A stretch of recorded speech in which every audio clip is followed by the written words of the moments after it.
Synnos. Хүүши нэр Synnos. Synnos бро.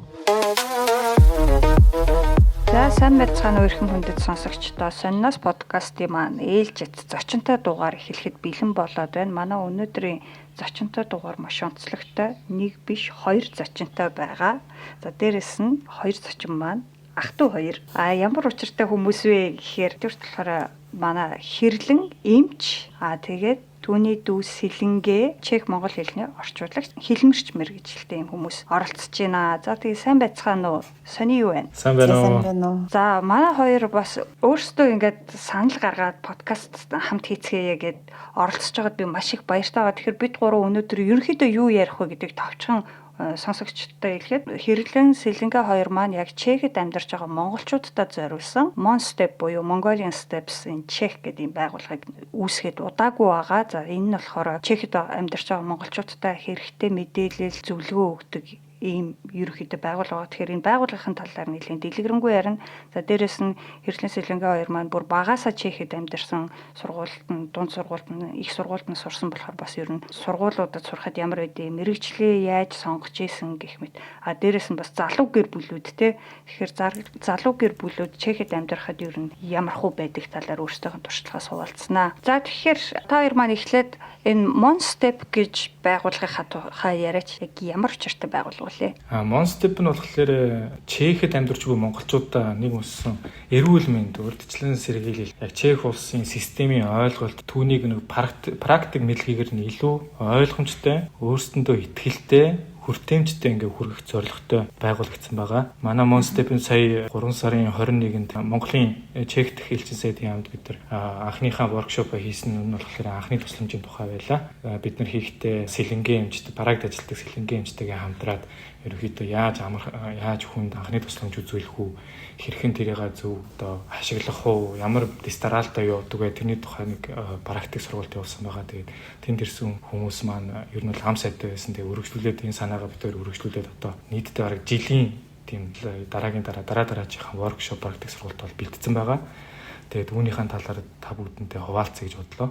Тэгэхээр эхний тэр воркшоп тэр би очиж үзсэн. Надад бол маш сонирхолтой байсан. Яг хуу Чехэд ингээд нөгөө ихтэй сургууль ч юм уу, сургууль цэцэрлэг энэ төр тийм анхан шатны тусламж үзүүлэх янз бүрийн юмнууд воркшопод болдог юм билээ л дээ. Гэхдээ бид нар ч болохоор яг тиймэрхүү юмд нь тэр болгон хамрагдаад иж чадахгүй. Тэгээд эднэр нь дандаа нөгөө чех хэл дээр болохоор бас бид нарт төдийлөн хүртээмжтэй байж чаддгүй шүү дээ. Тэнгүүд яг элчин сайдын яам дээр монголчуудаа зориулаад тийм маш чухал хэрэгцээтэй мэдээллийг яг ингээд өөрсдөө хийж үзүүлээд очисон хүмүүс нь өөрсдөө хийж үзээд дадлагчаад ингэж байгаа надад бол амар үр бүтээлтэй санагдсан. Тэгээ надад бол сонирхолтой ч байсан. Тэгээ ерөнхийдөө л нэг иймэрхүү юм байдаг та гэж мэддэг ч гэсэн яг тэр нэг юм манекан дээр химэл амьсгаа хийхдээ химэл амьсгааг ингээд нөгөө зүрхний даралт, цэжний даралт энэ төр хийх чи бас их хүч мүж шаарддаг, зөв техник шаарддаг байлаа шүү дээ. Тэгээд эхний сургалт бол миний харснаар маш амжилттай болсон. Тэнгүүд дараагийнхын сургалт воркшопод нь ер нь ямар хуу ах уу? Одоогийн байдлаар болохоор тэр Monstep болохоор хөвчлэн эрүүл мэнд болон хоёр улсын маань хоорондох тэр соёлын зөрчилдөөн ч юм уу эсвэл нэг ижлэхэн зүйлүүдийг нь их сайн харуулах дээр зорилгоос ажиллаж байгаа. Тийм болохоор би дүүтэйгээ энэ Monstep эхлүүлсэн. Нэг хэсэндээ би болохоор ерөнхийдөө тэр эмнэлгийн санаа, тийм эмнэлэг дээрх тэр мэдээллийг болохоор хуваахыг зорж байгаа. Манай дүү болохоор яг тэр болгоныг монгол хэлэндээ яг зориулаад чех хэлэнд одоо хэллэг байдлыг яг зөв монгол хэлэндээ орчуулад өгөх санаатай ингээд бид хоёр нэг хэсэндээ манай дүү нэг тэр хоёр культурын нэг тийм гүүр нь болж орж ирээд би болохоор тэр одоо яахчгүй яалтчгүй ингээд чех улстай ангаахаа төгсөөд ингээд ажиллаж байгаа болохоор эрүүл мэндийн тасаг яг яаж ажилладаг вэ чех улсад ялангуяа яагаад тэрэн дээр ямар нэгэн асуудал гардаг вэ эсвэл ямар нэгэн тийм үр нэмэртэй бусдад хэрэгтэй зүйлүүдийг нь хуваалцъя гэж бодоод байгаа. Тэгээд одоо 6 сард болохоор бид хоёр үргэлжлүүлээд одоо чех улсынхаа тэр культурыг нь харуулах санаатай байгаа. Тэр нь одоо юунаас нь харуулах вэ гэхээр энэ удаа болохоор орчуулагч гэж хүн юм бэ? Шүүхийн орчуулагч гэж юм бэ? Ямар үүрэг даалгавартай байдаг вэ? Зүгээр нэг тамга дараалал одоо цаасан дээр тамга дарж өгөөл ингээ болдог гэж бодох боломж байхгүй л дээ. Тэгээд тэрийг нь их сайн тайлбарлаж өгөөд тэрийг нь одоо манай дүү болохоор өөрийнхөө багш профессор хүмүүсээ авчираад ингээ бид тэр энэ 6 сард хийхээр болсон байгаа. 6 сарын 27-нд хүн болгоныг хурж иж үзээрэй гэж хэлсмээр байна. Энэ удаа гарах зүг маань санаад болохоор ялангуяа орчуулагч гэж хүн үргэлжлүүлээд одоо ямар ур чадвартай байх ёстой гэдэг вэ? Юу одоо мэддэг байх ёстой вэ? Хуулийн төвшин дээр яг ямар үүрэг хариуцлага авах вэ? Тэ зөвхөн тамхтай ч зүгээр одоо манай монголчуудын ашиглаж одоо заншаад байгаа тэр орчуулагч нарын үйл ажиллагаагаас харуулах зорилготой байгаа. Тэгээ үргэлжлүүлээд хүн болгон одоо орчуулагч авах боломжгүй ч гэсэн нэг утас компьютер сайн ашигладаг хүмүүс бол яг хуу өөрийнхөө тэр Google Translator ч юм уу тэ өөрхийн өөр бус зүйлүүдэд ашиглаад одоо эмнэлгийн засаг дээр очиход ямар хүндрэл асуудлууд үүсдэг вэ? Яагаад жишээлбэл чех эмчнэр энэ тухай хүсдэггүй вэ гэдэг энэ талаар бас ярилцах сэдвтэй болсон байгаа. Тэгээд бүгдээр яг воркшопоор явна. Тийм болохоор практик сургууль бид хоёр хүсэгтэй болохоор үргэлжлүүлээд энэ олон жил чехэд амьдарч байгаа орчуулагч нар ялангуяа туршлагатай шүүхийн орчуулагч биш ч гэсэн тийм туршлагатай олон дүүнер байгаа. Тэгээд дүүнэрийгээ дуудаж авчираад эднэрт бусад шинээр ирж байгаа эсвэл юм мэдэх гэж ирсэн ах эгч нартай ингээд зориулаад энэ тухай үргэлжлүүлж ярихыг хичээж байгаа. Тэр манай подкастыг сонсож байгаа хүмүүс Facebook хэрэглэдэг нь Facebook дээр, Instagram хэрэглэдэг нь Instagram дээр эдний пэйжийг дагаараа ингээд дэлгэцэн дээр харуулчих. Тэгээд цаашдаа бас янз янзын сургалтууд хийн гээд бүтэн жилийн төлөвлөгөө ерөнхийдөө гарцсан байгаа юм биш үү? Тэгэхээр дараагийнх нь сэдвүүд нь ямар байх талаар товчхон дурдж болох уу? Тийм, одоогийн байдлаар болохоор 9 сард болохоор үргэлжлүүлээд дахиад нөгөө эмнэлгийнхаа сэдвэрээ явна. Энэ удаа би шар өвчний тухай воркшоп хий гэж бодож байгаа. Яг шар өвчин гэж юу байдаг вэ? Тэр шар өвчин дотроо маш олон төрөлтэй байдаг. Түүнийг нь бас бусдад ойлгомжтой, амархан яг эмнэлгийн хүн нь яг зөв одоо хилэлцтэй байдлаар нь хүргэе гэж бодож байгаа. Тэгээ үргэлжлүүлээд энэ Чехийн 2 компанитай ярилцаад тэднээс одоо зориулаад бүр том эмчээ хүртэл авчираад тэр хүн нь лекц унших юм эсвэл миний одоо бэлдсэн зүйлүүдийг яг факт чек хийгээд шалгах зорилготой хийж бэлдсэн байгаа. Мөн бас ангаахын бидний хийж ярьж сурсан нөгөө түргэн гэд машинаар хурж ирээд тэнцэнэ бүх ирсэн монголчуудаа зориулаад шар өвчний тест үнгүй хийж өгөхөр болсон байгаа. Тэгээд үргэлжлүүлээд тэр тестэндээ одоо ямар нэгэн байдлаар позитив, негатив боллоо гэхэд тэр дүнгээ одоо 15 минутаар шууд авах ч юм уу эсвэл позитив боллоо гэхэд үргэлжлүүлээд хин дээр хаана очиж эмчилгээ үзүүлэх вэ гэдэг тэр талаараас ярилцсан. Тэгээд би болохоор хүсэхдээ 9 сард одоо Монгол улсын маань иргэд ялангуяа тэр том орчуулагч нар ч юм уу эсвэл монголчуудыгаа хариуцаж авсан тэр ажиллаа хийж зохицуулж явдаг хүмүүс маань бүгдээрээ элчин сайдын яам дээр 9 сард хурж ирээрээсэ гэж хүсэж байна. Тэгэх юм бол дараагийн одоо практик амжихгүй монголчууд болон ялангуяа чех хэлэн дээрээ жоохон асуудалтай хүмүүс маань өөрсдийг нь толгойлж байгаа энэ хүмүүс нь хурж ирээд энэ мэдээллийг нь бүрдэн зүйдээр авчих юм бол үргэлжлээд тэр хүмүүст ч гэсэн энэ тестүүд очих боломж бол маш өндөр байгаа. Энэ манай энэ 2 компани маань болохоор өөрсдөө болохоор монголчуудаа зориулж энэ чехийн компаниуд тэгээд өөрсдөө зориулаад энэ монгол хүмүүстэй ялангуяа тэр шар өвчний Б болон Д тестүүдийг нь хийж өгье гэж ярьж байгаа. Тэгээ дааж монгол хүмүүс маань юу сонирхож очдгоо ч юм эсвэл хүрэлт нь муу байдаг болохоор мэдэхгүй байгаа юм шиг байгаа. Тэгээ түүнийг нь бид хоёр ялангуяа дэлгэж өгөөд энэ асуудлыг шийдэж өгөх зорилготой 9 сарда хийн. Тэгээ үргэлжлүүлээд 12 сарда манай дүүгийн маань хамгийн сайн мэддэг одоо орчуулгын юм ч юм уу тэр юм одоо өргөжлүүлээд тэрийг бол эхний одоо 3 воркшоп хоёрыг харчаал хүмүүс хэр их ирж байна, хэр их ойлголттой хурж байна гэдэг тэрнээс нь шалтгаалаад тэрийг би дэлгэж бодож байгаа. Түүнээс одоо шууд хэлчих юм бол дэмий баг. Тэгэхээр ер нь бол цаашдаа ингээд нөгөө хүмүүсээс гаргасан саналын дагуу воркшоп хийх боломжтой гэсэн үг. Яг иймэрхүү сэдвэр мэдээлэл авмаар байна гэдэг ч юм уу тийм санал гаргаад ирвэл. Тийм боломж бол байгаа. Ялангуяа одоо ингээд саяхан тэр анхны воркшопоор болоод тэгээд Монголын үндэсний дэлгэцтэй ярилцлага өгөөд түүнээс шалтгаалаад зөндөө ингээд хүмүүс над руу холбогдсон л доо би ийм чиглэлээр ингэж юм хийдгээ. Ийм одоо ийм платформ гарч ирсэн маш их баярлж байна. Би ингээд өөрийнхөө мэддэг юмудаа түгээмээр байна. Энэ талаар надтай ярилцаач гэж хүмүүс ер нь бол гуйлтал зөндөө ирсэн. Гэхдээ би яг үнэндээ бол хизээж уус төр ч юм уу те шашин шүтлэг тиймэрхүү юмар явахгүй болохоор одоогийн байдлаар тэр хүмүүстэнд бол яг тийм тгий ингээгээд бол хэлэг зөвшөөрөл одоо зөвшөөрөөгүй байгаа гэх юм уу та. Тэгээ үргэлжлүүлээд би бодох нэ одоо финанс одоо ялангуяа санхүүгийн салбар тэр их дутагдaltaй харагддаг манай монгол хүмүүсийн мэдлэг нь одоо чект ирчээд тэр мэдлэгийн дахаар хүн байвал надтай холбогдорой гэж хэлмээр байна. Мөн хууль болон зөв зохицос байдлын тухай зянис дүрия ч юм уу тиймэрхүү зүйлээр сурдаг оюутан залуучууд эсвэл ажиллаж байгаа хүмүүс надтай холбогдорой гэж хэлмээр байна. Тэгэхээр нөгөө финанс буюу одоо санхүүгийн чиглэлээр бас зөвлөгөө юм уу уу тийм workshop хийх бодолтой байна гэж штэ. Тэгмэд чи миний санджаагаар Сэлэнгээ чинь тэр чиглэлээр сураад төгссөн. Одоо болохоор Монгол судлалаар өөр мэрэгчлэр сурж байгаа тий. Тэгэхээр энэ дээр өөрийнхөө яг мэдлэг туршлагыг ашиглах уу? Ямар чиглэлээр зөвлөгөө энэ төр өгөх боломжтой вэ? Би болохоор яг одоо сурж байгаа мэдээж орчуулга болоод монгол хэл шинжилгээнийхэн талаас илүүгээр монголчуудад зориулж воркшопуудаа бэлдэнэ. Тэгтээ одоо тэрнээс гадна зөвхөн орчуулга гэхгүй те ингээд сургууль боловсролын тал дээр ч юм уу те альсгол одоо бидний сайн мэддэг амп дээр гардаг асуудлууд те энэ тал дээр гардаг монголчуудад яг нийтж нэг тийм асуудлууд альсгол шийдэж чаддаггүй эргэлзсэн тэр зүйлүүд дээр нь ингээд илүү тэгж туслана гэсэн бодолтой байгаа. Тэр ер нь бол та хоёрын яг фокуслж байгаа чиглэлүүд чинь эрүүл мэнд, нийгэм, боловсрол, гэр бүл гэсэн иймэрхүү сэдвүүд ахна шүү дээ. Манай Монголд одоо нэг соён гэгэрүүлэх гэдэг нэг хөдөлгөөн явдаг байсныг одоо хүн болгонд мэдэх бах те. Тэр яг хуу тэр талаас нь би айгүй их тийм юм амар дэмждэг. Ялангуяа миний хувьд соён гэгэрүүлэх гэдэг бол хамгийн үнцэнтэй тал нь тэр хүмүүсийн дунд хэрэгтэй мэдлэг, ойлголт, чиг баримжааг түгээхтэй хамт олныг илүү хүчтэй болгох тийм санаа байсан. Тэр санааг нь би их маш их дэмждэг. Нийгэм хамт олон зөвхөн хувийн амжилтаар биш харин хэрэгтэй мэдлэгийг хоорондоо түгээж байж урагшилдаг. Тэгээд манай монголчууд ялангуяа айгүй тийм таленттай хүмүүс л дээ. Ерөнхийдөө тийм ямар нэгэн ажилд одоо яг гаргаад хийвэл ер нь амжилтанд ер нь хөвчлэн хүрдэг. Даанч тэгээд яг тэрийг түгээх гэхлээр тэр боломж нь байдаг. Тэр платформ маань байдаг болохоор Monstep-ээр би энийг их зорж хийлээ. Яг гэвэл би одоо өөрөө одоо эцэг боллоо. Манай дүүж одоо ингээ ээж боллоо. Ингээ харахад бол ирээдүйд манай энэ монгол хүүхдүүд хоорондоо ингээ байнгын холбоотой байна яалтчгүй. Тийм болохоор тэр дараагийнх нь өсөж тэр торних газар нь илүү гоё монголчуудыг хөндлөдөг байгаасаа гэж хүсэж байна. Тийм болохоор энэ чекүүдэд бас ялангуяа ерөнхийдөө монголчууд маань ийм авьяастай шүү дээ. Та нар ингээ бидний хүлээн зөвшөөрөөсэй гэдэг талаас нь бол бодож хийж байгаа бас үргэлжлүүлээд хэлье.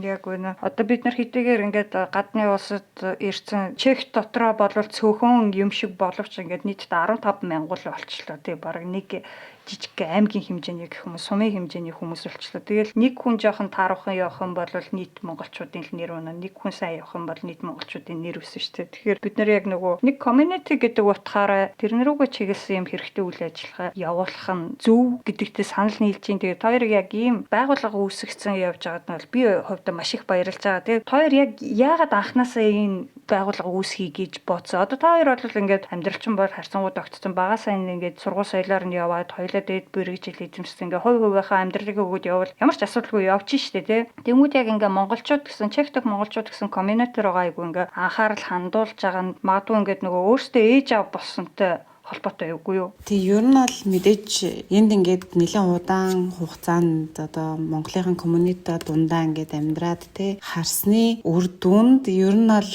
удаан хугацааны туршид ингээд монголчууд маань нэлээд ингээд одоо мэдээллээс хоол те ингээд айдастай зөвлөх тулгармууд хаанаас хин яаж хандхаа мэдэхгүй тэгээд тийм байсан зүйлүүдийг айгүй харсан болохоор өөрөөсөө ингээд мэдээж ээж аав болоод гэр бүл өсгөөдөөсний дараа ирээдүйн ингээд хүүхдүүд маань тийм асуудал битээ тулгараасаа тий одоо энэ хүүхдүүдийг өсгөж байгаа ээж аавууд нь тодорхой хэмжээнд өөрсдөө ингээд аваад явчих чадвартай байгаасаа гэдэг үднээс бит хоёр ингээд энэ мэдээллийг одоо олондоо түгээе гэсэн санаачлагаар ингээд Monstep-ийг ер нь бол бүтээн байгуулъя гэж шийдсэн. Сая Нарагийн хийсэн одоо манай монголчууд жишээлбэл 15 мянгуулаа Чехд улсад ирсэн мөртлөө ингээд хинхэн одоо буруу сонсогдож байж магадгүй гэхдээ хар бараа ажил хийдэг тийм үү ихэвчлэн дандаа тийм үйлдвэрт одоо ажиллаад цалин хүнлүүгээ хүлээгээл сууждаг болцсон харагддаг надын хувьд.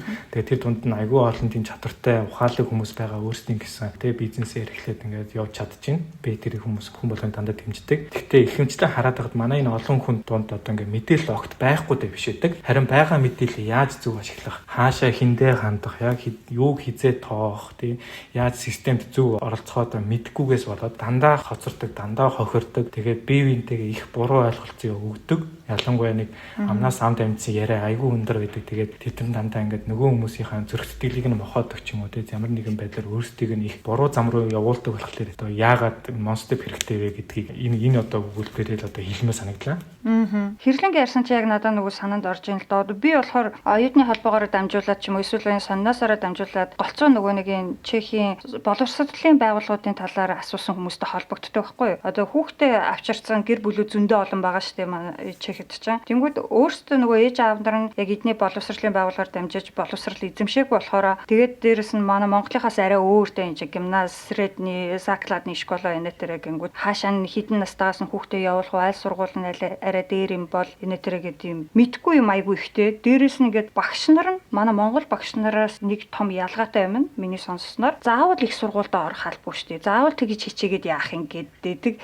Нэг бодлоо тэр нэг нөгөө хүүхдтэй бити хитрхи их ачаалал өгч стресстүүлээ гэж байгаа юм шиг боловч нэг бодлоо юм жоохон залхуу болох шинжний юм шиг тийм. Монголч ч болохоор бусад хүн даад хаа чи яагаад чаддаггүй миний хүүхэд чадна, миний хүүхэд их сургуульд орох хэрэгтэй, миний хүүхэд мундаг болох хэрэгтэй гэдэг ингээд нэг бодлын айгүй юм ирч хүчтэй юм шиг тийм. Нэг бодлын жоохон дарамттай юм шиг иймэрхүү юм зөрөө гараад идэг юм байл л те. Тэгэнгүүт яг ингээд боловсролыг нь та хоёрын ингээд дунд сургуулаас нь ахуулаад эзэмшсэн хүмүүсийн хувьд яг энэ талаар өөрсдийнхөө хувийн туршлагаасаа хуваалцаач. Ер нь хүүхдүүдэд авчирсан хүмүүс тэр гимназид нь хүүхдээ явуулах шаардлагатай байдгийн юм уу? Их сургуульд орохоор бол ер нь юун дээр анхааруул зүгээр байдаг юм шиг санагддаг байд хоёрт. За энэ боловсролын тал дээр бол би бол яг хувьдаа айгүйх одоо хүмүүс эцэг эхчүүд над руу холбогдож те ингээд хүүхдүүдэд дүнгэж авчирсан чинь сургууль сонгох хэрэгтэй болсон гэдэг. Тэгээд ер нь миний анзаарсан нь бол би бол эцэг эхчүүдэд ингэж зөвлөдөг. Хэрвээ хүүхд чинь өсвөр насны те 13-аас за 17 насны хүүхдүүд байвал Чех рүү авчрах гэж бүү яраарэ ядаж Монголдо коллежид нь оруулаад юм уу те дээд сургуульд нь оруулаад ингээ мэрэгжлийг нь юу ингээд одоо өөртөө сонирхолтой ямар мэрэгчлээ явмаар байгааг шийдчихэд авчруул зүгээрээ гэж зөвлөдөг. Яа тэгвэл өсвөр насны хүүхдийг Чехэд авчирчгаар хамгийн том тулдаг тэр том тулгуур нь болохоор юу сургуулаа сонгох. Мэдээж Чехэд 9-р ангиад төгсчөөд 15-тай 16-тай альсгүй 17-тай хүүхдүүд 9-р ангиад төгсөөд дараагийн сургуулийг сонгодог байхгүй. Тэрэн дээр айгүй том шалгалт өгдөг болчихсон одоо цагт. Тэгээ тэр нь болгоо чех хэл дээр өгдөг, математик дээр өгдөг. Тэгээд тэр шалгалтуудаас авсан оноогоос шалтгаалаад одоо сонгосон сургууль нь авах авахгүй гэж байдаг тий. Тэгэнгүүт тэгээд ихэнх хүүхдүүд тэр насандаа манай Монгол хүүхдүүд ер нь бол ингээд юу хийхээ мэдгүй тий. Эцэг эхчүүд нь заа чи заавал дээд сургуульд орох хэрэгтэй гингүүд хүнд сургуулиудыг сонгодог. Тэр нь гимназ аваад идэг. Тэгээ гимназид одоо орох гэж босго нэлээ өндөр гэдгийг эцэг эхчүүд маань мэдэж аваасаа гэж хүсэж байна. Тэгээд хүүхдүүдтэйгээ яг ийм насны хүүхдүүд байгаад ингээд чех хэл нэлээд сайн биш тэ. Тэгээд шалгалт өгөх тулцсан байгаа бол сургуулийн сонгохдоо 3 төрлийн сургууль сонгоорой гэж хүсэв. За нэгдүгээрт болохоор мэдээж яг одоо өөрийнх нь сурахыг хүсэж байгаа шалгалт нь жоохон ингээд оноо дээгүүр бэжэж ордог тийм сургууль. Хоёрт нь болохоор за ингээд сонирхсан мэрэгчлээс нь арай ондоо мэрэгжил. Тэгтээ шалгалтын оноо нэг тийм дундаж хүүхдүүдийг авдаг тийм сургууль. Хамгийн сүүлийн сургууль нь болохоор арын алга буюу заавал шалгалт өгөхгүйгээр мэрэгжлийн сургууль сонгоорой гэж хүсэж байна. Одоо манай Монголын техникийн коллеж гэж яддаг шүү дээ. Тэр тиймэр дүү. Тэр дунд одоо мэрэгжлүүд нь жишээлбэл сантехникчтэй, автомеханиктэй, тоогооч гэсэн энэ гурван сургууль сонгосныхаа дараа хүүхдүүд аваасаа гэж.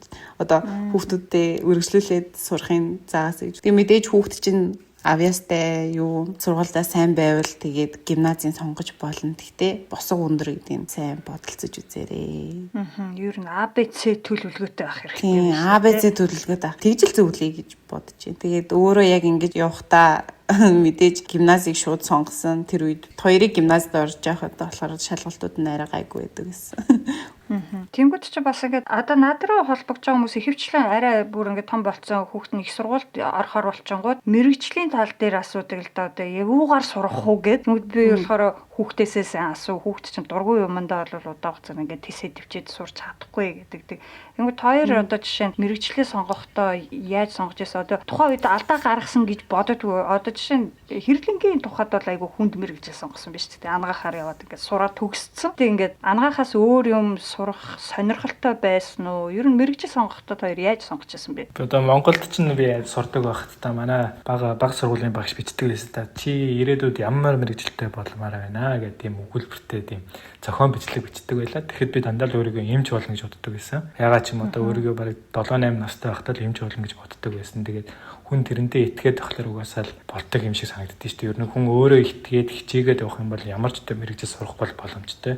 Хамгийн гол нь тэгээд түүндээ маш их дуртай байх хэрэгтэй. Би одоо жишээлбэл эмч болсондоо айгүй их баярлдаг. Сурж явах явцдаа бол эмч болохгүй байсан ч зүгээр юм уу гэсэн бодлол хүн болгонд л орж ирдэг. Ялангуяа энэ Чех улсад сурж байгаа бүх оюутнуудаас асуух бол бараг их 100-ны 70-80% нь бол хэлнэ. Ягаад гэвэл үнэхээр хэцүү хичээл, хэцүү мэрэгжил тэгээд сурж гарч ирсэн ч гэсэн дараа нь одоо цалин болно ч юм уу, ажлын цаг нь ч юм уу айгүй хүнд. Чехэд бол одоо энэ зүйлүүдийг давж гараад ингээ монголчуудад зориулаад юм хийх цагтаа болсондоо баярлж байгаа. Тэгээд ер нь би бол боловсрал гэдгийг арай өөр өнцгөөс нь хардаг гэх үдээ. Боловсрал бол заавал их сургууль сураад ч юм уу, заавал дунд сургууль төгсөөд ингээд сурах зүйл бол биш л дээ. Яг уу одоо орчин цагийн үед artificial intelligence буюу ChatGPT гэж бидний хэлж сурсан зүйлүүд бол хүн болгоныг одоо боловсралтай болох боломжийн болгочод байгаа. Миний хувьд харахад хамгийн гол нь тэрийг маш зөв байрж аваад, маш зөв ашиглаад тэрийг яаж өөртөө одоо ингээд байд инфлюенс биш тэр good influence гэдэг талаас нь харж ашиглах вэ гэдэг дээр их одоо юу одоо өрсөлдөөн гэхин цаашин их тийм мэтгэлцэн болоод байгаа юм л да. Тэднийгээ хүүхдүүд нь бол хөвчлэн буруу талаас нь ашиглаад их цаг дэмий үрдэг тийм. Тэгэхээр боловсрал гэдэг зүйлийг ингээд одоо дунд сургууль, их сургуультаа сурцсан тохиолдолд тэр зүйлийг ашиглахтаа хүртэл арай өөрөөр сэтгэдэг. Тийм болохоор би бол боловсрал гэдэг зүйлийг ер нь бол заавал сургууль сурах болно хэрэггүй гэж боддог ч бас нөгөө өнцгөөс нь харахад ингээд сургууль сураад ямар ч мэрэгжил сурсан хүн дараа нь тэр сурж явах явцдаа тэр мэрэгжлүүдийг яаж зөв ашиглах вэ? Сурсан арга барилаа хэрхэн өөр талбарт яаж ашиглах вэ гэдэг талаас нь маш их мэдлэг авдаг болохоор ерөөхдөө их сургууль ч юм уу дунд сургуульд бол сурсан зүгээр гэж бодож байна.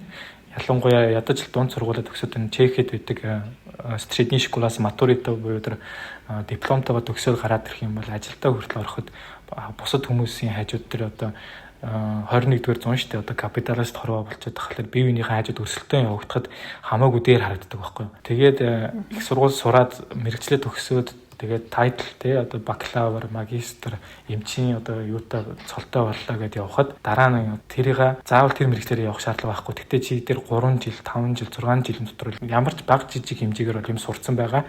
Тэрийг яаж өөр газар ашиглах вэ? Тэг хувийн бизнес хийхэд яаж ашиглах вэ юм эсвэл өөр ажлын талбарт гарахад өөрийнхөө тэр сурсан мэрэгжлийнхаа тэр онцлогийг яаж тийчээ оруулж ирж өөрийгөө улам тэр талбарт өөрийгөө илүү дэше гаргах вэ гэдэг талаас нь харахад бол мэрэгжил боловсрал гэдэг аюул чухал. Тэгээ яг үнэхээр манай Монгол ээж аваудын хувьд аюул түгээмэл зан байдаг. Бусад хүмүүсээс хариулт хүсдэг байхгүй юу?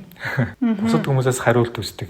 Одоо манай хүүхэд тоондоо сайн гэсэн тоогоор явбал ямар тоо ашиглал зүгээр ч юм уу те ямар тооны тоотой холбоотой мэрэгжил зүгээрээ. Энэ болохоор их буруу л та хүүхдтэйгээ маш сайн ярилцах хэрэгтэй байна. За миний охин яг юунд дуртай вэ? За тооныхоо яг юунд нь дуртай? Тоо гэхэлэр чинь зөвхөн нэг 5 дээр нэмдэг 5 10 гэдэг зүйл биш шүү дээ. Тэр тоон дотор чинь аюул олон төрөл алгебра байна, геометри байна. Дараа чинь дөндөө олон төрөл байгаа. Тэр дундаасаа миний хүүд нь аль нь илүү гой таалагдчих чинь те. Логик нь таалагдчих чинь эсвэл ингээ компьютер шиг бүх юм системээр явдаг нь таалагдчих нь. Энэ талаас нь маш сайн ярилцах хэрэгтэй. Юмыг өнгөц одоо харах боломжгүй болцсон. Энэ мэдээллийн харууд. Тийм болохоор энэ талаас нь маш сайн хүүхдүүдтэйгээ ярилцаад тэр мэрэгжил нь болохоор бас ингээд өргөжлүүлээд зөндөө олон төрлөөр явж болно. Би одоо жишээл өөрийн биер бол би одоо ерөнхий эмч буюу өрхийн эмч гэж одоо мэрэгчлэр ажиллаж байгаа. Гэхдээ би өргөжлүүлээд одоо дотрийн тасагт ажилладаг. Парагийн хажууд байдаг жижигхэн хотод эмчээр ажилладаг байгаа. Тэгэхээр би одоо жишээл өмнө нь анх сурж байхдаа жишээл өөрийгөө мэд заслын эмч болно гэж боддог байлаа. Эмэгтэйчүүдийн эмч болно гэж боддог байлаа. Ингээд цаг хугацаа явах тусам санаа бодол ерөөсөө өөрчлөгдөнө. Хүн чинь ерөөсөө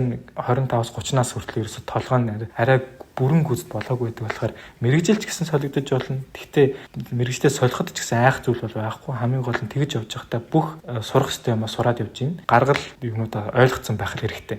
Хэрлэнгийн яриан дундаас яг хит айгу гоё юунууд миний бодож явдаг санаанууд гараад байна л да. Одоо эхнийх нь гэх юм бол мэрэгжлийн талаар ямар төрлийн мэрэгжлүүдээр суралцаж болох вэ гэдэг маш олон боломжуудын талаар төдийлөн сайн мэдэхгүй болохоор яг тийм конкретны хариулт хүсээд эцэгчүүд холбогддог юм шиг санагд. Тэгэхээр энэ дээр нөгөө ямар чиглэлээр нь яваад яаж салаалтгийг мэдэггүй болохоор сонгоход хэцүү байгаа. Тийм учраас эцэгчүүд хүүхдүүдтэйгээ хамт тэр нөгөө их сургуулиудын нээлттэй хаалганы өдрүүд дээр заавал идэвхтэй очих систем шиг надад санагдаад байдаг. Эднийх чинь ингээ бүх их сургуулийн нээлттэй хаалганы өдөр зохион байгуулна. Тэр үеэрээ ингээ факультет тус бүрээрээ зарим нь зохион байгуулна тий. Манайх ямар чиглэлээр сургалт явуулдیں۔ Энэ чиглэлээр сурсан хүн одоо ажил дээр гараад юу хийх боломжтой, ямар одоо төсөл дээр хөтөлбөр дээр дээр ажиллах боломжтой бай, сурч байгаа үедээ сурсныхаа дараа гэдэг ингээд танилцуулдаг. Дээрээс нь их сургуулиудаас гадна шинжлэх ухаанчдын үдэш гэдэг юм уу те бас жил болго ингээд хотуудад болдог. Тэрүүгээр бас шинжлэх ухааны байгууллагуудаар орж үзэж болно.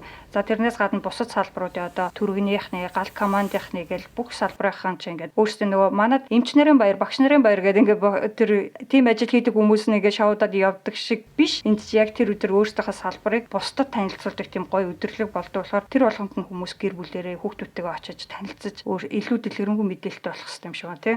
Тэгээ манай дүү одоо ерөөхдөө бас энэ мэрэгжил боловсролын тухай айгүй их ажил хийдэг болохоор би одоо нэг дуршлаг гэх юм дуршлаг бол дутна л да. Тэгээ би нэг харж байхад бол Монгол эцэг эхчүүд бол ерөөсөө санаа зовох юм байхгүй. Тэр дэн отоженик двери буюу тэр нээлттэй хаалгын өдөр нь бол зүгээр өөрөө чи хэлээгүй ч байсан хүүхдээ аваад яв. Тэгээд хүүхдүүдээ анзаар ерөөсөө тэр хоорондоо юу ярьж байгааг битгий одоо нэг амар орчуулах гээд ойлгох гол тий орох хэрэг байхгүй зүгээр хүүхдээ хар. Тэгээ хүүхд чинь ингээд мэрэгчлүүдээ сонгоо явж ах чинь нэг зүйлэн дээр ингээд нүдэн гэрэлтэл тэрийг илүү сонирхно. За нэг иймэрхүү барагцаатай байх юм байна да гэд мэдээд авчих юм бол тэгээ дэмжих хэрэгтэй. Тэгээ хүүхдүүд ерөнхийдөө ямар нэг юм дуртай бол ингээд харчаад нүдэн ингээд гэрэлтдэг. Тэгээд тэр одоо дуртай мэрэгчлэндээ одоо жишээлбэл IT гэсэн мөртлөө одоо тэр IT гэдэг хүн робот зохион бүтээдэг IT ч юм уу тиймэрхүү мэрэгчлүүд чинь одоо Чехийн тэр ЧВУ-тэй буюу Чехийн компьютерийн сургуульд хамгийн том сургуульд нь одоо ингээд төрөл төрлөөр байгаа. Тэгээ бүгдээрээ өөрсдөө ингээд өөрийнхөө тэр мэрэгчлэлтэй хүмүүсийг өөрхийг айгүй хүсдэг. Тэгэхээр чинь тэнд байгаа хүмүүс нь өөрсдийнхөө тэр сурсан юм айгүй гоё зөв аргаар харуулдаг.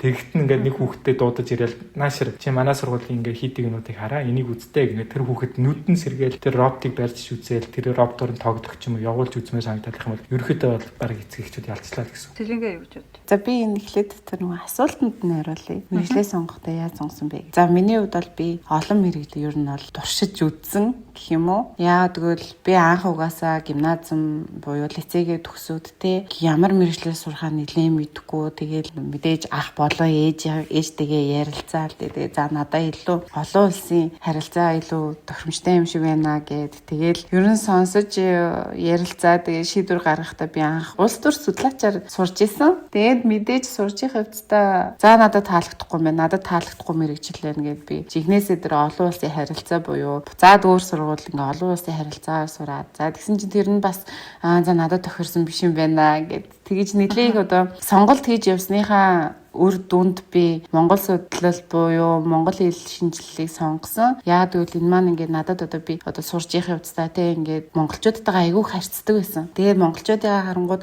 үнэхээр ингээд хангалттай ингээд мэдээлэл авч чадахгүй, хангалттай өөрийгөө илэрхийлж чадахгүйгаас болоод нэлээд хүнд асуудлуудад унаад байгаа нь харагдаад тэгээд тэрэн зориулаад би ингээд за би монголчуудаа гэсэн сайн орчуулагч болох хэрэгтэй юм байна. Тэрний төлөө би монгол хэлээ сайжруулах хэрэгтэй. Тэгээд эргэн тойрныхоо дотны хүмүүстэйгээ ярилцаа тэгээд монгол судлалыг сонгоод одоо тэгээ өөрчлөлөө сурч байгаа. Энэ мэрэгт маань надад яг бүр ингэ цаанаасаа таарсан юм шиг санагддаг. Яагаад гэвэл монгол хэлийг би арай өөрөөр хараад тэгээд мэдээж ингээд монголчуудтай орчуулга хийгээд явангууд илүү нэг тийм одоо тус дэм болж байгаа юм шиг мэдрэмж.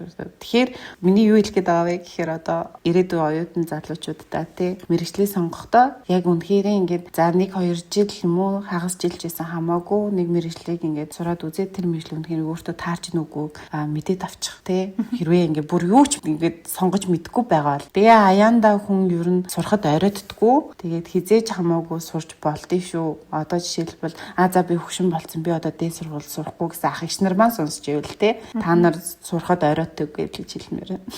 Та хоёр яриа айгуу гоё юм контрасттай байна л да. Нэг нь бол ингээд багасаа бүр эмч болох нь тодорхой те. За яг эмчээрээ явж байгаа дотроо дараагаар нь нарийн мэрэгчлээ ингээд сонгоо явсан. Нөгөөх нь болохоор яг яахаа мэдгүй ингээд яваад оролдож үзэл явсан биз дээ. Тэнгүүд яг сэлэнгэ шиг юм хүмүүс зөндөө байд юм бэлээ. Тэгээд нөгөө нэг ингээд эхэлсэн юмнаас одоо бууж өгч болохгүй гэд өөрөө ч тэгээ бодчихдаг. Ээж аав нь ч тэгэж сургасан те. Нэг юмнаа гүйцээж дуусгаж чадахгүй ингээд хайчих юм бол би одоо ингээд бараг лузер болно гэж тэгэл дургүй юмараа хүчлээд арай гэж нэг юм зарим нь төгснө. Тэгээд төгсөнгүүтээ яг тэр чиглэлээр ажиллах гэхээр бүр ямар ч дур хүсэл байхгүй те ингээ нэг ял шиг ажиллаа хийдэг хүмүүс байдаг шүү дээ. Яг нэг тийм хүмүүсийг нэгтчих гээд байдаг. Тэнгүүд чи миний бас яг энэ дээрээ ойлгосон нэг том сургамж нь бууж өгнө гэдэг чинь дандаа тийм муу юм байдаггүй юм байна. Зөв цагтаа оновчтой юмн дээр бол бууж өгөх бол харин ч зөв юм байна гэж ойлгосон. Тэгэхээр одоо юун төлөө нөгөө үнгүй их сургуультай газар байгаа билээ дээ тий. Ганц семестр сураад ингээд хаях бол бас байж болно. Гэтэ бас тэгээ сэглээд ээж болохгүй тий. Яг тэгэхээр хэдийгээр улсын сургууль чех хэл дээр сурахад үнгүй байлаа ч гэсэн тэр чинь бас нэг тодорхой лимиттэй шүү дээ тий. Нийтдээ бакалаврт жишээ нь максимумда 4 жил үнгүй сурах боломжтой. Тэрнээс хэтрээ явчих юм бол чи төлбөрөө төлнө. Тэгээд сургууль факультет дамжаад явах юм бол тэр өмнөх сурсан юмнууд чи бүгдээрээ нийлбэр нь ингээд тооцогдоод явдаг. Бид нар чиг сургуулиуд нь бүгдээрээ дундын юм нэг мэдээллийн баазтай тэндээсээ ингээд мэдээллийн оюутны мэдээллийн татаж аваад өмнө нь хаана сураад ямар шалтгаанаар тэр сургуулаа болсон нь хүртэл ингээд харагдчихэдэг тий. Тэрнээсээ болоод зарим жижиг сажиг тэтгэлэг дэмжлэгийг ч авах боломжгүй болж болно. Жишээлх юм бол нөгөө дотор байрны тэтгэлгийг чинь зөвхөн анх удаага их сургууль сурж байгаа. Тэгээд өөрийнх нь турвали бидлээ штэ буюу байнга оршин суудаг хаягийн тэр их сургуулийн хотоос өөр хотод байдаг тохиолдол авч болдог. Тэгээ сургуулаа ичаад дараагийн сургуульд орох юм бол жишээ нь тэр тэтгэлгээс гээд хасагдчихна гэх жишээ. Тэгэхээр аль болох зөв сонголтоо хийх боломжтой. Гэхдээ алдсан бол бас өөр боломжууд байгаа гэсэн үг байна нэ тий. Тийм. Одоо сайн нарагийн хэлснээр нөгөө бууж өгөх гэхлээр би бас арай өөр ойлгоод байна л да. Бууж өгөх гэхлээр ч ерөөдөө ямар ч бүр болчихно гэдэг. гарцгүй болцсон юм шиг харж байгаа. Энэ бол би бас тэгж хэлэх дэмий байх гэж бодож байна. Хамгийн гол зүгээр дэмий юм дээр цагаа битгий үрэл гэж одоо хэлмээр байна. Тэгээд одоо өөрөө яг мэдж байгаа одоо мэрэгчлэр би үргэлжлүүлээд ажиллахгүй, би энэ мэрэгчлэлтэй дургүй гэж бол дэмийл гэж бодож байгаа бол заавал тэрийг дуусгаад авах хэрэг байхгүй. Зүгээр л энэ бол чиний амьдрал. Тэгээд чи өөрөө хөгжүүлээд явах болно. Тийм болохоор дэмий юм дээр цагаа өрхөө болоод өөрийнхөө яг сурч чадна гэж мэдж байгаа мэрэгчлэрээ сурсан тэр. Тэрэн дээр бол айгаад хэрэг байхгүй. Тэр ингээд ч хит хэдэн настай одоо анх чехэд ирсэн бэлээ. За миний санаж байгаагаар бол би бол 12 тад иржсэн. Би дүүгээсээ нэг ах болохлаа тэгээ 13 тад ирсэн бож таарлаа. Бид хоёр 2008 онд яг 4 сарын 1-ээр тэр инээдмийн баярын өдрөөр яг буугаад анх тэр хамгийн том халааны наадраа шидэр багцаал дээр нь буучаал. Вау ямар сонин ертөнц вэ? Шал өөр юм шүү. Өнгөлөг юм аа тий. Ямар гоё мод тарч яваа. Ямар их бороо орд юм бай гэж хараад явчихлаа. Тэгэхэд бид хоёр бол 12 13 тайсэн тийм юм байна. Одоо 2008 гэж бодлоо. Манай энэ дугаарыг би ингэж бодоод байна л да нөгөө хүүхдүүдэд авчрах гэж байгаа ч юм уу авчраад удааг байгаа эцэг эхчүүд нэлээд сонсож магадгүй. Тэнгүүт хоёрын хувьд одоо хэдийгээр том болсон ч гэсэн тэр нөгөө хүүхэд насандаа ирээд ингээд шал өөр ертөнцид ороод ямар хуу байсан эцэг эхчүүдэд ингээд зориулаад ярихад одоо анх ирэхэд тийм шокч гэдэг юм уу хамгийн хүнд санагдчихсан хамгийн гоё санагдчихсан тиймэрхүү дурсамжуудаас хуваалцаад дээрэс нь хамгийн гол нь энийг ингээд ээж аав нар ойлгодог байгаасаа гэж боддог тиймэрхүү юм байдаг бол энэ дээр болохоор ингэж одоо эцэг эхчүүдтэй хандаж хэлэхэд яг ямар байдалтай байгаа вэ те хүүхд чинь 5 одоо тань дээр ингээ эцэг дээрээ ирэхдээ олон жил ээж аваасаа хол исэн үү альсгүй бол богино хугацаанд хол байгаад хүүхдэд татаж авсан уу те хэрвээ хүүхд чинь танаас одоо нэг 3-4 жил хол байсан те яг альсгүй бол тарвал авах гад буюу ингээ 5 жил хүүхдэд хараагүй байж хүүхдэд татаж авч байгаа бол хүүхдтэйгээ эхлээд яг дотроос нь ингээд тэр хүнтэй тэр хүнийг ойлгох гэж хичээгээр яа гэвэл хүүхд чинь шал өөр ертөнцид байж байгаа ондоо газар ирээд эцэг ихээ ч гэсэндээ нэгсэн удаан ингээ хараагүй бас эцэг ихээ бас нэг жоохон мартсан байгаа штэ. Тэр үед нь ингээ гинт татаж авчиад орчны нөөцлөнгүүтэй чи одоо миний үгээр бай гэдэг нэг манай Монгол одоо зан чанар байна да.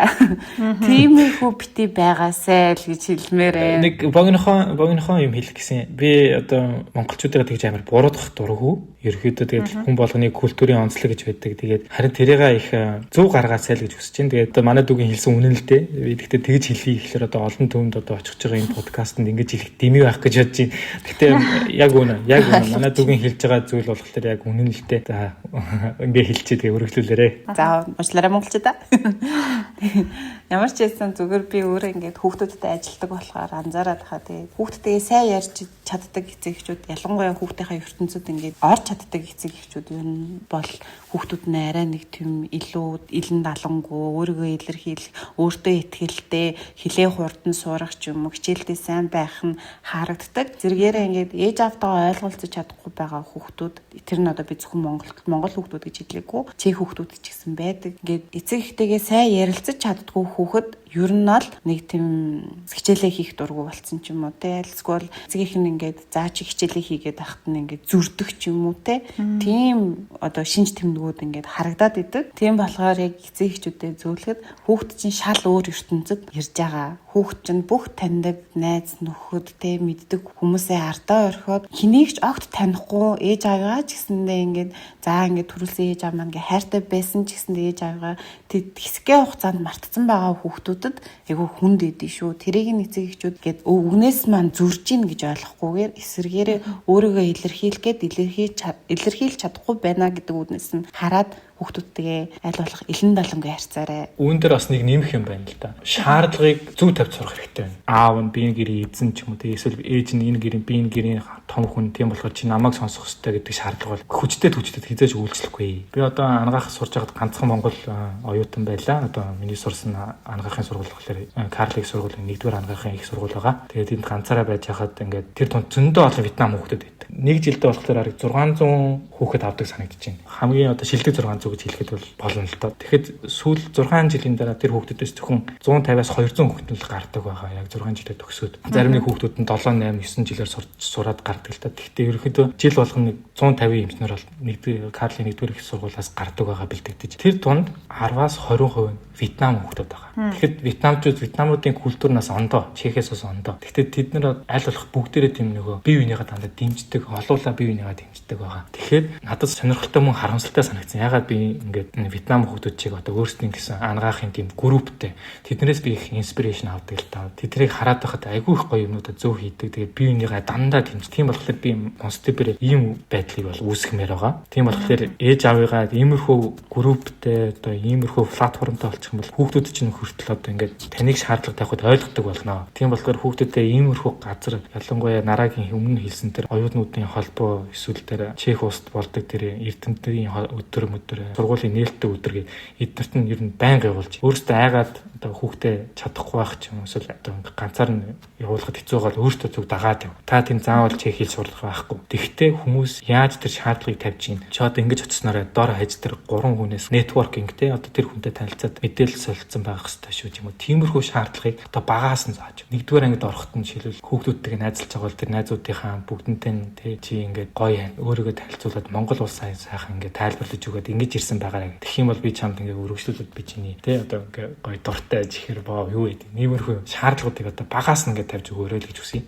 Тэнгүүд зарим эцэг эхчүүд болохоор үнэхээр яг хүүхдтэйгээ маш сайхан ойрхон ярилцдаг, юу нь болохгүй байна, яамаар байна, иймэр байна гэд асуугаад мэддэг. Гэтэл одоо яг Монгол хүүхдүүдэд нийтлэг тулгамддаг асуудал нь ийм шиг байгаа. Ерөнхийдөө математикийн хичээлийн нэтэртэй ч юм уу эсвэл англи хэлэндээ ч юм уу айгуу дажгүй хэрнээ яг нөгөө нэг тэг болоод идэг юм нь ялцчихгүй чех хэл байгаад идэг. За тэгээ нөгөө чех хэл нь тааруухан болохоор одоо бусад одоо яриа ихтэй ч юм уу тэ унших юм ихтэй хичээлүүдэд ойлгоход ингээ анги ахих тусам бидлүү хүнд болоод тэгээд нэгэнт ингээ уншаад сайн ойлгохгүй болохоор одоо тэр хичээлүүд нь хаягдаад сонирхол нь буураад ирдэг ч юм уу яг тийм юм дунд ангиас ахуулаад нэлийн ажиглагддаг юм шиг сонсогдоод идэв. Тэгэхээр яг энэ гол тулгуур нөгөө нэг асуудал бол чех хэлний асуудал байгаа шүү дээ. Тэгэхээр яг чех хэлний хоцрогдлыг яаж арилгах боломжтой байдгийг та хоёр өөрсдийнхөө туршлагаас ч юм уу одоо нөгөө ойр хавийнхныхаа туршлагаас сонсч ирсэн бол хуваалцаач. Тийм чех хэл ер нь чех хэл хүнд хэлдэ ордог. Тэгээд одоо чех хэлний олон юм курсууд байдаг шүү дээ.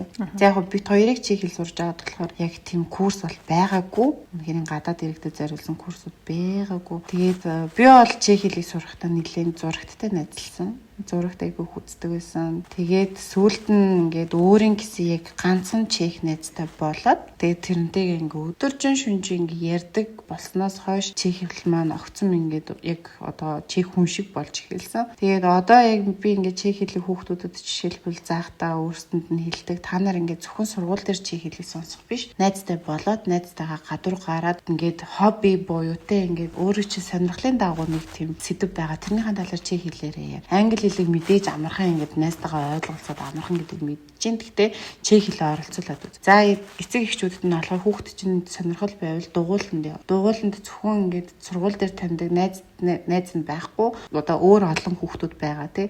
Тэд нар бүгдээрээ одоо энэ нэг юмар холбогдож байгаа болохоор тэр талаараа сэдвэрээ ингээд ярина. Тэр дунд англи хэлгүй зөвхөн чех хэлээ сайн мэддэг хүүхд байх юм бол тэр хүүхд чинь чехээр ярихаас өөр аргагүй. Тийм учраас хүүхдээ аль болох сонирхлынхаа дагуу завгүй байлаа гэж зөвлөдөг. Тэгжиж чех хэлийг хурдан сурна. Ярьж ижил ер нь хэлийг сурдаг. Уншаад альсгүй сонсоол байвал шалгалтаа сайн өгдөг болно. Тэгтээ яриа нь муу. Тийм учраас ярьж ийн гэдэг чинь сонсч байгаа юм те. Тэгээ ярьж байгаа зүйлээ ингээд сургууль дээр очиод бичгээд тэгээ бичих нь чи хэлэн бас л сайжирна гэсэн үг. Тийм учраас тэгж л зөвлөндөө ер нь хүүхдээ бол сонирхлоор нь завгүй байл. Чиний одоо туршлагаас нөгөө зурагттай их найзалсан гэж штэ тий. Тэгмэд тэр үеийг бодох юм бол одоо ч нөгөө нэг зурагт нь шууд ингээ YouTube-тэйгээ UT-тэйгээ холбогддог болсон болохоор одоо гадаадад ч гэлтгүй Монголд ч гэсэн өсөж байгаа хүүхдүүд чи ерөөсөө дандаа л англи хэл дээр юм үзээд идэм билээ штэ. Тэгэхээр одоо чех дээр үзэх тийм сувг муу гэж юм уу тиймэрхүү юм санал болгох юм байхгүй үстэй. Чех дээр за YouTube дээр нөгөө Животи Славних гээд ах бит хоёр хоёулаа сайн мэднэ дээ. Животи Славних гээд яг түүхийн хичээлдээ бас нэг жоохон төхөм тийм 10 минутын бичлэгүүд байдаг. Яг ингээд одоо сонин шиг гэх юм уу да тий ингээд яг л нэг тийм мэрэгжлийн дагуу ингээд байдаг. Тэрийг дагаад хүүхдүүд хэрвээ түүхий сонирхол айлсгүй хүн алдартай хүний амьдралыг сонирхож ивэл тий тэрийг сонсоод үзээрэй нэг 10 минут. Тэгээ тэр дунд чи ингээд түүхийн хичээл дээр орж байгаа хүмүүс алдартай хүмүүсийн амьдралыг заагаад өгч байгаа. Зарим нэг түүхийн явдлуудыг заагаад өгдөг. Тэрийг бол цэвэр чех хэл дээр сонсож болно. Тэр бол бараг түүхийн хичээлээс илүү гоё хийгдсэн байгаа. Одоо сүүлийн үеийн дээр орж иж байгаа бичлэгүүд нь бараг 20-30 минут болтлоо бүр уддаг болсон. Тэгээд YouTube дээр Животи Славних нь одоо өөрийнхөө англи, герман, спан хэлүүдийн бүр аюутай болсон байгаа. Платформтой болсон байгаа. Тэрийг үнэхээр сонирхож үзээрэй. Айгуу гоё бичлэгүүд тавигддаг. Энэ болохоор ер нь өсвөр насныхан үзэхэд илүү тохиромжтой контенттэй юм байна шүү дээ, тий? Бага насны одоо та хоёр ч хоёулаа бага насны хүүхэдтэй шүү дээ. Тэгэхээр та хоёр ер нь юу гэж бодож байна? Хүүхдүүдтэй ингээд чех юмнуудыг үзүүлээдэй гэсэн бодолтой байна. Одоо дээрэс нь нөгөө гадаадад хүүхдэд төрүүлээд өсөж байгаа эцэг эхчүүдийн нэг асуудал чи бас Монголоо мартуулчмааргүй байгаа гэдэг. Энэ тал дээр та хоёрын бодол ямар хөө үү? За яг бас туршлагаасаа хуваалцах юм бол манай охин одоо 3 настай монголоор ярьдаг. Тэгээд нөхөр бит хоёр угаасаа хоорондоо анх хүүхдээ одоо гизэн байхаас нь эсвэл хоорондоо ярьдаг байсан. Гэрт юусоо монголоор л ярина. Өөр хэлээр ярихгүй. Хүүхдээ тэгээд монгол хэл сурсныхан дараа аяанда хүүхэд одоо өөр хэлүүдийг орчинд нь байгаа болохоор сурчдаг. Тийм учраас эцэгчүүдээ хэрвээ бага насны хүүхэдтэй болтой дүнгиж одоо чехэд төрсэн айлсгүй дүнгиж цэцэрлэгийн насны хүүхдээ монголоос авчирсан бол монгол хэлийг мартуулахын тулд гэртээ зүгээр монголоор яриа. Хүүхэд чинь бага насны хүүхэд ялангуяа цэцэрлэгт ороод бага сургуульд ороод те орчиндөө найзтай болох нь хурдан байдаг. Өсвөр насны хүүхдийг бодвол айлсгүй одоо нэг 15 6 настай хүүхдүүдээс арай хурдан сурдаг. Тийм учраас монгол хэлийг гэртээ гадаа ингээд цэцэрлэгт байхад нь бол чи хэлийг хүүхд өөр аяанд өөрөө сурч байна. Тэгээ би одоо ингээд өөрийнхөө охин дээр анзаарч явахад бол манай охин монголоор бит хоёртой ярьдаг. Одоо манай ахтай, манай ээжтэй тэгээ эргэн тойрныхоо бүх хүмүүстэй монголоор аягуулсан ярьдаг. Тэгэнгүүт би ингээд найз дээр очиход охиноо дагуулаа очингууд манай найз чигээр манай охинтой ярингууд манай охин тэрийг ойлгодог. Яад бол орчинд нь байгаа учраас. Шинжлэх ухаанаар нь харах юм бол жоох хүүхдийн тарих нь одоо монголоор хэлж мэдэхгүй нэг plasticity гэж юм байдаг. Тэр neurological plasticity гэдэг. Тэр нь аягүй сан хөгжсөн одоо хөгжих нь хайшин зүгээр бэлэн байж байгаа. Одоо шинэ мэдээлэл ч юм уу шинэ зорилгонд хүрэхэд. Тийм болохоор хүүхдүүд болохоор шинэ орчинд ороод ирэхэд бол тэр хэлийг угаасаа сурна. Би ч гэсэн яг дүүтэйг ижлэхэн системээр явдаг монголоор зөвхөн гэртээ ярьдаг.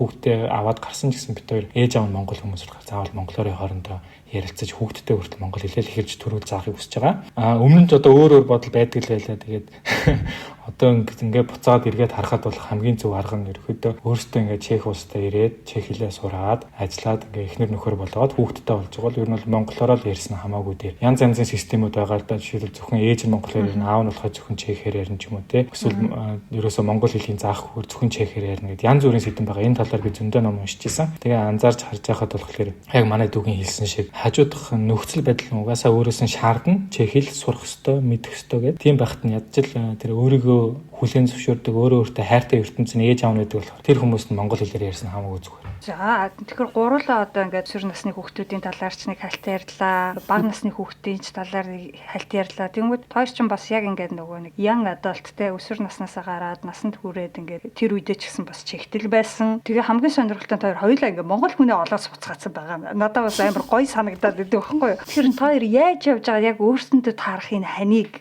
олоод авчваа. Ер нь ингээд ээж мэж чинь ч юм уу ингээд нөгөө монголчуудынхаа юм үйл ажиллагаанд явж гэдэг байсан юм уу? Тэг яг ярих юм бол манай ээж айгүй бит хоёрыг яадаг гэсэн. Монголчууд хөвгттэй илүү дотн байхыг өөрөө хичээдэг байсан. Тэгэл өөрийнх нь ажлынх нь одоо ингээд газар шинжил ингээд зохиолоо гэхэд ээж за миний 2 хүүхэд ээжигээ дагаа явчих юм байна. Шиг хүүхд тэгэж бит хоёрыг авч удаг. Хаврын баярыг нэг ч удаа алгасаж үзээгүй жишээлбэл яа тэгвэл хаврын баяр монголчуудын маань яг ингээд нэгддэг нэг том одоо юу хийн өдөрлөг штэ. Тэнгүүд манай тэрийг ерөөсө бит хоёрыг алгасуулдаггүй байсан. Тэнд очиж бит хоёр шин найз нөхдөдтэй болдог байсан. Талин үрээгээ хэсэгдэг байсан. Тэгээ ядаж Монгол нэг тийм Монголдо байгаа юм шиг мэдрэмжийг 2 өдөр болтгоо ч гэсэн авдаг гэсэн. Тэр нь одоо надад илүү ингээ монголчуудтайгаа ингээд ажиллаж ингээ харилцаад илүү ойрхон үлдсэн юм шиг байдیں۔ Тэгээд одоо яаж Монгол нөхөртэй болсон бэ гэхээр угаасаа л яг цаг хугацаа ингээд урд ингээ бэлдээ тавьсан л байсан юм шиг ээлээ.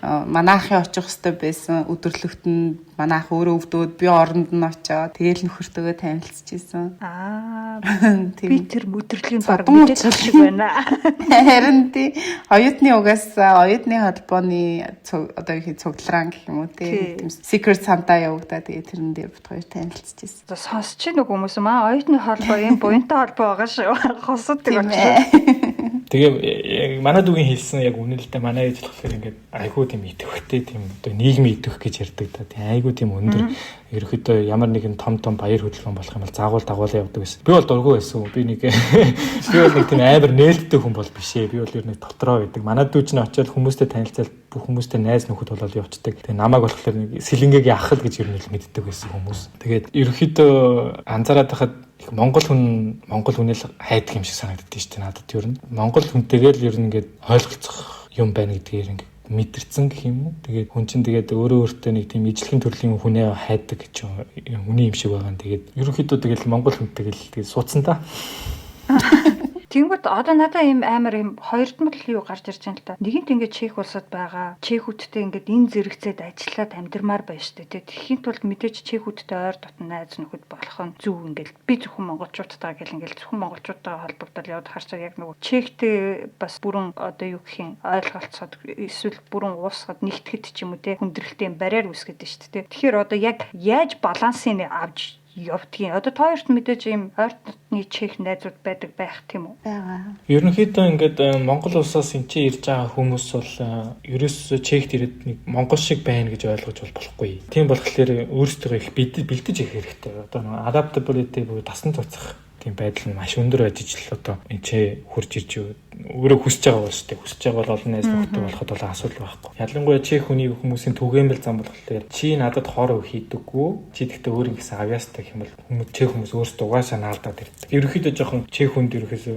өөрийгөө тийм зүгээр л энгийн хүн гэдгээ сайн ойлгуулж чадах юм бол хүн болгоно л ерөнхийдөө найзлаад явхад бол энэ ч нэг яс сайрсны одоо өнгө асуудал бол ерөөхдөө ховор гэдэг. Би гэхдээ арай өөр одоо тийм нэг social bubble буюу тэр амьдарч байгаа одоо миний сурсан газар ч юм уу ажилласан ажлууд дандаа өөр хүмүүстэй харьцдаг болохоор би бас жоохон biased харсан байж магадгүй л дээ. Гэхдээ анзаархад бол тийм хүн түнд асуудууд бол сонсогддог. Дараа нь тэгээд над дээр жишээл өвчтөн болж орж ирээд сонсоход бол надад хэцүү байдаг. Тэгээд аль болох хинтэнд буруу өгөхгүйгээр яг хаана үл ойлголцол үүсч үү энэ талаас нь харж байхад бол манай монголчууд эрэхтэй жоохон тасн зогцох байдалтай эвлэрээгүй ирсэн байдаг. Тэгээд буцаагаал нэг монгол хүнээ хайгаал бусад монгол хүмүүстэйгээ найзлал нөхцлөл явдаг. Тэр чинь тэгээд буруу болох тал нь магадлал нь өндөр байдаг л та. Тийм болохоор аль болох энэ ч хурж ирэх амьдрах сонирхолтой хүмүүс байвал тасн зогцох чадлаа айгүй өндөр болгож орж ирээд хинтээ ямар хүнтэй яаж харьцгаа ерөөхдөө мэдээд хүрээд ирэх юм бол та энд бол хоёр идэхгүй хоос онохгүй. Ерөнхийдөө бол ингээд ялгаатай байдлыг нь зүгээр хүлээн зөвшөөрчих нь амар юм шиг байгаа тийм. Тэртээ тэргүй бид нар ингээд соёлын хувьд, ёс заншлын хувьд ялгаатай нэг нь буруу нөгөөх нь зөв гэсэн юм баг байхгүй. Зүгээр л зарим юмн дээр энэ хүмүүс ингэж явдаг юм байна. Бид нар ингэж явдаг бай. Гэхдээ that's okay. Аль нь байж хахад зүгээр л юм ялгаатай юм гэдгийг л хүлээн зөвшөөрчих хэрэгтэй юм шиг тийм. Тэгтээ Чех Монгол улс хоёрыг харьцуулах юм бол ер нь бол түүх ер нь төстэй дэв ер нь тийм. Нэг нь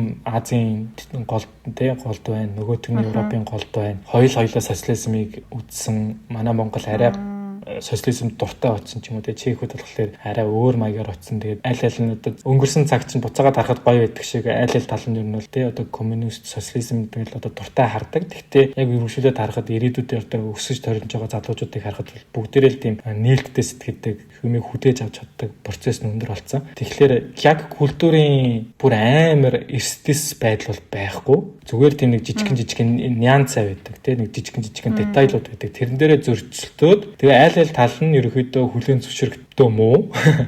Түүнээс болж маш том асуудлууд үүсэх магадлал нь өндөр болдог. Би үүсдэг гэж хэлээгүй. Магадлал нь өндөр болоод идэг. Тэгээд хүн болгон янз шүү дээ одоо ууландах мод өндөр намхан гэдэг хэлүүдээ би одоо зүгээр сайн мэддэг байсан. Одоо мартаж гисэн. Дурттай багантай. Тэгээ тэрэн шиг одоо хүн болгон янз байдаг болохоор тэрэн дээрээ маш их анхаарад тэгээд таныг одоо буруутгаад ч юм уу таныг одоо хаанаас ирсэн Ази нутаг руугаа яв гэж хэлж байгаа хүн бол Чех улсыг л ерөөсө харуулаагүй шүү. Тийм болохоор бусдад хүртэл юм ярихдаа тэрийг маш сайн ойлгож бие бинийгаа хүндлээд ялангуяа уус гүрнээрээ бие бинийгаа хүндлээд харьцаарай л гэж хэлмээр. Түүнээс яг соёлын ялгаа гэх юм бол нэг том биш ээ. Миний хувьд харахад манай дүү гэж харж байгаа бол соёлын ялгаа байгааг.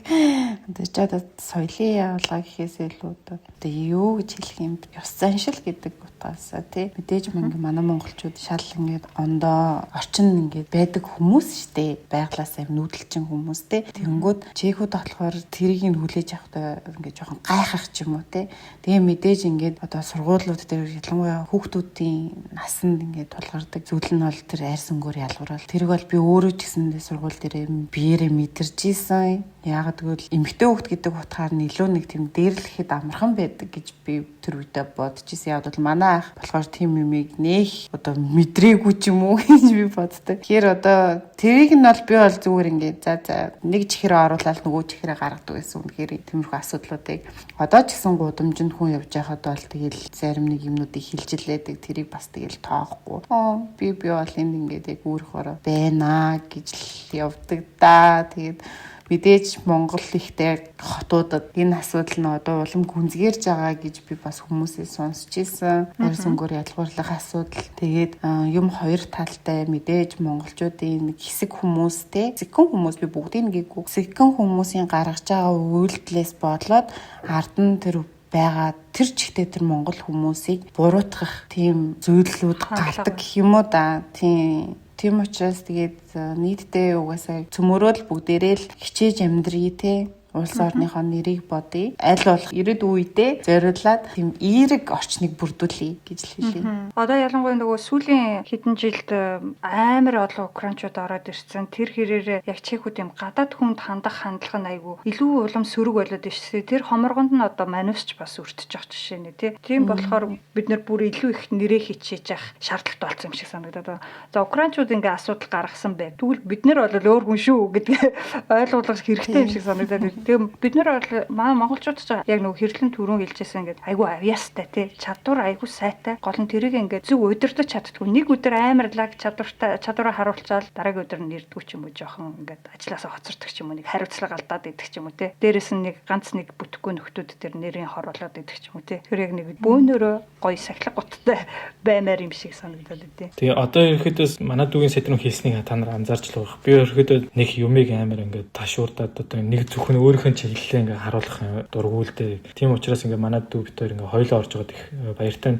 Нэг гэр төссөн хоёр хүүхэд ингээ ертөнцийг арай өөр талаас нь хардаг та нар ингээ бүгдээрээ ойлгож байгаа байх. Тэгээд миний бодлоор одоо тэр янз бүрийн сонин зан ааш гаргаж байгаа хүмүүстэйгээ та нар очиод дахиад тэр зөв шаардлага тавих юм бол адилхан л хүмүүс байгаа. Адилхан л бодож сэтгэдэг. Зүгээр л өөрийгөө нэг танаас илүү хүчтэй гэж боддог ч юм эсвэл чи миний гэрт ирсэн байна гэдэг талаас нь хардаг ч юм уу. Нэг өөрийгөө нэг тэр хүн чинь амьдралдаа ерөөхдөө тийм юуг л байна л та. Жаргалгүй л байна л та. Үгүй жаргалгүй гэхээс илүү тийм амьдралдаа сэтгэл дундуур яваад байна л да. Тэнгүүдээ за би одоо нэг өөрийн нэг эгогоо жоох өндөрсөх чи гэхлээр нөгөө энэ зомд явж байгаа тийм метр 68 см өндөртэй энэ охиныг би Аз мазаар дуудаад тэгээ жоох өөрийнхөө баха ханаад чи юм уу тэр талаас нь ингээд юм хэлжиж болно. Тэгтэн тэгвэл танд ямар асуудал байгаа юм бэ? Би чехэр ярьдгаа танд хэлэх зорилготой юм байна уу гэж хэлчих юм бол тэр хүн дугаа олно л доо. Тэгээ хүн болгоны би тгээсэ гэж бодоогүй шүү. Тэр дунд ч юм бас тэр ууландах модтай ажиллах шиг бас нэг галзуу юмуд явж явж л байгаа угаасаа. Гавсова Кривка гэдэг одоо Гавсов тойрог гэж юм байдیں۔ Тэрийг подкастаар тавил харагдах байгаа угаасаа. Тэрэн дээрээ харж байхад бол нэг дунд нь айгүй мангар хүмүүс ч байгаа, айгүй ухаантай хүмүүс ч байгаа. Ихэвчлэн тэгээ харагддаг тэр хамгийн муухай харагддаг юм, хамгийн тийм сонин зүйл ярьдаг хүмүүс чинь дандаа тэр хамгийн доор нь явж уддаг хүмүүс гэдэг байгаа шүү. Тэгээ өөрсдөө тэрийг хамгийн гол асуудал нь юу гэж өөрсдөө тийм гэдгийг мэддгүй энэ хүмүүс. Тийм болохоор өөрсдөнд нь жоохон мэдрүүлээд өгөх юм бол бас гайгүй л дээ. Гэхдээ эмэгтэй хүн ялангуяа залуу насны охтууд битгий яаж бодохгүй болж идэггүй хүн болоо тэ маргалтаараа та нарт илүү асуудал болно гэсэн шүү дээ. Зүгээр нөгөө жингийн тийм ээ цовжил байдаг, жингэр нохо хуцчил байдаг гэдэг ингээ хайчих нь баг зүгээр байдаг шүү дээ. Тэнгүүд одоо над чиг тийм зөрөгтэй ч юм одоо над чиг өөрийгөө одоо зөрөгтэй гэж хайший. Гэхдээ ерөөхдөө тийм шаардлага тавихаас айдчихдгүй байх юм бол зүгээр үнэхээр асуудал байхгүй. Тэгээд очиж хэлээд зодон зохион болно гэжсэн дээ биш зүгээр яагаад байгаа юм бэ? Би ингээ чехээр явдаг. Ингээ чех уусч би ингээ ажиллаж тойрондгоо. Таншиг ижилхэн ингээд улсын татвараа төлөөд явдаг. Таншиг ижилхэн ингээ чех улсын ирээдүйн хойч хүмүүст нь бэлдэх сургуулийн бэлдэж өгөх мөнгөний би одоо өөрийн зүгээс гаргадаг гэж юм уу те. Тэр талаас нь хэлж болно л доо. Тэгээд хэлчингүү чинь би одоо барыг чех улсыг аваад явж байгаа юм шүү гэдэг талаас нь хэлээгүй. Ерөнхийдөө би таншиг л та мөнгө төлдөг, би ч мөнгө төлдөг. Би чехт амьдардаг, таач чех амьдардаг. Тэгэхэд ингээд биеийнхээ зүгээр амьдралынхаа төвшин дэвшлүүлгийг гэхээс биш ягаад ингээд нэгнийгээ доошо дарддаг юм бэ гэх. Иймэрхүү талаас нь ийм өнгөтэйгээр ярих юм бол тэр хүмүүс бол ойлгоно. Ихэнх нь ойлгоно. Ялангуяа намайг одоо эмнэлэгт ажилладаг байхад сувлагч нар жишээлбэл харахтаа намайг Азаас ирсэн тийм одоо зүгээр чехийн ангаахын сураагүй зүгээр нэг хурж ирээд нэг дипломоо солиулаад чех улсад ялангуяа эмч сувлагч нар бага байдаг болохоор ийм үйлдэлүүд харагддаг. Хурж ирээл дипломоо өршлөөд шууд хилээ чүүчээ сурчаад шууд эмнэлэгт нь ороод ажилладаг нөхөрлөлүүд байна л да. Ялангуяа би таарын хийснээр тэр Украин хүмүүс Украин эмчнэр ялангуяа айгүй сайн ажилтайсан, айгүй сайн мэдлэгтэй. Яг нөгөө улсад нь ингээд маш муухай зүйл болоод байгаа болохоор яг гарахаас өөр байхгүй. Амьдрал нь ерөөсөө дээшлэхгүй болохоор ирэхээс өөр болцол байгааг болохоор тэр хүмүүс ирсэн тэгээд ажилдаг. Яг тэднийг хардаг шиг над руу харж ярилцахад нь би өөдөөс нь инээгээл за сайн байна уу та намайг хэрлэн гэдгээ би одоо энэ чех хурж ирээд та нартайгаа ингээд 6 сар 7 сар ажиллана. Надад тусаж дэмжиж байгаарай. Мэдгүй юм байвал хэлээд өгөөрэй гэж хэлэхэд маргааш өдөр нь тэр сувлагч эмчнэр бүгдээ надад хайрт. Ийм л амархан. Тийм болохоор өөрсдөө тийм нээлттэй харьцаж сурах хэрэгтэй байна. Маш зөв ойлгох хэрэгтэй байна. Өөдөөс чинь за тэгээд чи хийн ингээд нэг сөрөг мөг хэлэнгүүд нь буцаагаад илүү чанга үг хэлэхтэй биш. За та өнөөдөр ярих төвшин байхгүй юм байна ч юм уу те. Тэгээ холтчихж болно. Гэхдээ тэр хүнд тархинд нь мэдээлэл үлд. За би ерөөхдөө дараагийн удаа ингээд хэлэхэд арай илүү урд төвшөнд хүн байвал яах вэ? За би ер нь ийм зангаа болио ч юм уу те. Тэр талаас нь хардаг болдог. Тийм болохоор залуучуудыгаа ялангуяа иймэрхүү юм олж харж байгаа бол тэрийг илчлэх хэлэх платформтой болсон болохоор хурж ирцгээгээр анх агчтай хэлээрээ тусланаа л гэж хэлээ. Иймэрхүү юм байн харагдаад байна. За тэгээ гурал бол бас овоо хөөрхө ярьчлаа. Тэгээд ер нь төгсөгдөж чинь. Тэгэхээр та хоёрт одоо нөгөө миний асуугаагүй ч юм уу ярида гэж бодож исэн юм байвал хэлээрэй. Хоёрын бэлтэж байгаа энэ воркшопыг хурж ирцгээгээр мэдээлэл аваарай. Улам өөртөө ихтэй болоорой. Дараагийн воркшоп дээр та бүгдийг хурж ирнэ гэж найдаж байна. Тэгээд илүү чухал эрчимтэй мэдээллүүдээ бид хоёр байн та нартай хүргэх болно шүү. Тэгээ айгаараа хурж ирээ бие биентэйгээ нэтворкинг хийгээрэй. Энэ боломжийг бид хоёр энэ платформоор та бүгдэндээ хүргэж байгаа шүү. Ялангуяа оюутан залуучуудыг одоо саяхан ирсэн ээж аавууд хүүхдүүдтэйгээ хурж ирцгээхээрэй л гэж хэлмээр байна. За одоо миний зүгээс гэх юм бол одоо ирээдүйн воркшопуудад хүрэлцэн ирээрэй гэж хүсэж байна. Тэгээд зууж лавлах зүйл байвал мэдээж Momstep-ийн Facebook-оор орж ирээд асууцгаарай.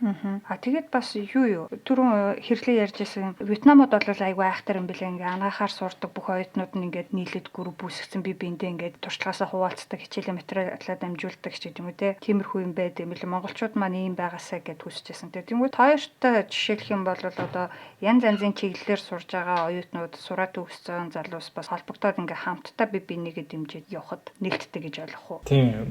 Энэ хаалга бол байнгын нээлттэй байгаа. Ялангуяа одоо санхүү, мөн хуулийн мэрэгжил, баг зэрэг мэрэгжил эсвэл олон жилээр ажил туршлагатай болсон бол бид хоёртой холбогдорой. Өөрсдийн чинь хийх бусдадаа түгээх мэдээллийн платформ бэлэн байгаа шүү. Холбогдорой л гэж хэлье. Тэгээд одоо хамгийн сүүлд нь нэг гоё 12 сард болох нэг воркшопыгаа ярьдсан мүү гэж бодлоо. 12 сард болохоор одоо манай дүүгийн аягүй сайн мэддэг мэрэгжлийн сонголт мөн яаж дунд сургуульд ширхан ашиг буюу тэр хүсэлтэд явуулах тэрийг хэрхэн зөв бөглөх ямар нэгэн байдлаар өөрсдийнхөө хүсэж байгаа сургуульд орох талаар тийм жижигхэн лайф хакнууд хэлэх байгаа шүү. 12 сарын воркшопн дээр бас ирээрээ. Ингээд дараагийн 3 удаа воркшопоо ингээд зарлцъя. За дуустал үзэх хүмүүс их гоё мэдээлэлтэй боллоо шүү. За тэгээд манай подкастт оролцсон та хоёртаа маш их баярлалаа. Бас гоё үйл ажиллагаа явуулдаг болсонд нь баяр хүргэе. Би бол амар баяртай байгаа. Тэгээд хоёрын үйл ажиллагааг цаашдаа ч гэсэн дэмжиж өөрийнхөө чадхаар дэмжиж явна гэж бодож байгаа. За баярлалаа. За бид хоёрыг урьж оролцуулсан Сонносынхаа мараагчтай бас баярлалаа. Бид хоёрыг ингээ өөрсдөө танилцуулаад өөрсдийнхөө байгуулж байгаа бүтээж байгаа энэ Monstep-ийн талаар ярих юм боломжийг өгсөнд баярлалаа. Тийм. Хоёрт өгсөн алтан боломжтой нь маш их талархлаа. Тэгээд сонсож дуусч байгаа сонсогчдоо сайхан өдөр өнгөрүүлээрэй гэж хэлье да. Баярлалаа.